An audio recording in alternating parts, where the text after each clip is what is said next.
ఇప్పుడు మరి అబ్బాయిలు స్మోకింగ్ అలాగే ఆల్కహాల్ చేస్తున్నారు కదా! అది బేబీ మీద పడే అవకాశం ఉంటుందా ఆ ప్రభావం?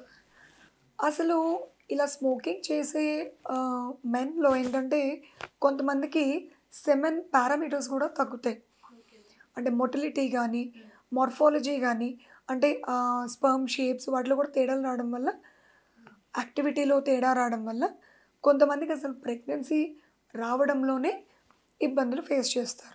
అంటే ఇప్పుడు వీళ్ళే అమ్మాయిలే టెస్టులు చేయించుకుంటున్నారు గానీ, అబ్బాయిలు చేయించుకోవట్లేదు. కరెక్ట్. ఫస్ట్ అసలు ప్రెగ్నెన్సీ రావట్లేదు. యూజువల్లీ మేమేం చెప్తాం ఒక 1 ఇయర్ వరకు ప్రెగ్నెన్సీ రాలేదు అంటే మీకు టెస్టులు చేసి చూడాలి అని చెప్తుంటాం. సో, ఆ టెస్ట్‌లకి ఈ లేడీస్‌నే తీసుకొచ్చి కూర్చోబెడుతున్నారు. Yes ma'am.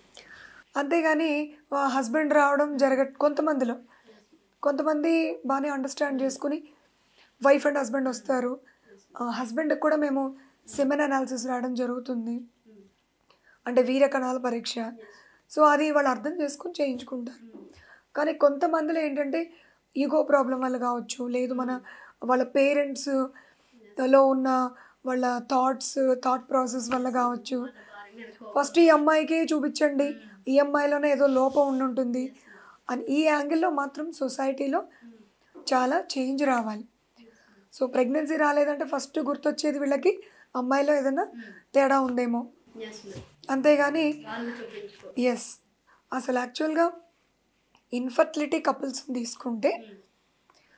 ఆడవాళ్ళకి ఎంతమంది ఎఫెక్ట్ ఉంటుందో జెంట్స్‌లో కూడా అంతగాను సమానంగా ప్రాబ్లమ్స్ ఉంటాయి. హ్మ్. అవి గుర్తించి తగిన ట్రీట్మెంట్ తీసుకుంటేనే సక్సెస్ ఉంటుంది. అంటే సెక్షువల్లీ ట్రాన్స్‌మిటెడ్ డిసీజెస్ కూడా వస్తాయంటారు. యెస్. అది ఎంతవరకు కరెక్ట్?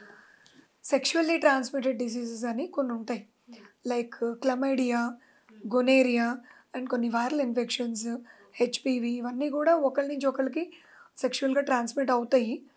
అండ్ ఇప్పుడు ఉన్న సొసైటీలో ఈవెన్ బిఫోర్ మ్యారేజ్ కూడా కొంతమంది మ్యారిటల్ సెక్షువల్ కాంటాక్ట్స్ ఉంటున్నాయి కాబట్టి వాళ్ళకి ఆల్రెడీ అటాక్ అయ్యి వాళ్ళు కనుక తగిన ట్రీట్మెంట్ తీసుకోకపోతే వాళ్ళ ట్యూబ్స్, ఓవరీస్ కూడా ఎఫెక్ట్ అయ్యి దానివల్ల వీళ్ళకి మ్యారేజ్ అయిన తర్వాత ఈ ప్రెగ్నెన్సీ రావడంలో కూడా ఇబ్బందులు ఫేస్ చేస్తున్నారు. ఓకే. అండ్ ఇంకొంతమందికి ఏంటంటే ఈ ఇన్ఫెక్షన్ అనేది ఈ వెజైనాలు, సర్విక్స్‌లో, యూట్రస్‌లో అలా ఒకదాని నుంచి ఒకటి బాడీలో అలా ఈ రిప్రొడక్టివ్ సిస్టమ్‌లో స్ప్రెడ్ అయ్యి దానివల్ల వీళ్ళు కడుపు నొప్పి, వామిటింగ్స్, ఫీవరు ఇలాంటివి కూడా మేము చూస్తున్నాం కొంతమందికి. వీటిని పిఐడీస్ అంటాం. పెల్విక్ ఇన్‌ఫ్లమేటరీ డిసీజెస్ అనమాట. సో, ఇవి రాకుండా ప్రొటెక్షన్ తీసుకోవడం చాలా ఇంపార్టెంట్. సో, ఎప్పుడు కూడా బ్యారియర్ మెథడ్స్ అంటే ప్రెగ్నెన్సీ ప్లానింగ్ లేని కపుల్స్‌లో ఆర్ ఎవరైనా రిలేషన్‌లో ఉన్నప్పుడు ఖచ్చితంగా ఈ కాండోమ్స్ అనేవి యూజ్ చేయడం ద్వారా ఆ పార్ట్నర్‌కున్న ఇన్ఫెక్షన్స్ వీళ్ళకి ఎఫెక్ట్ అవ్వకుండా హెల్ప్ అవుతుంది. For more videos like this, subscribe Big TV channel.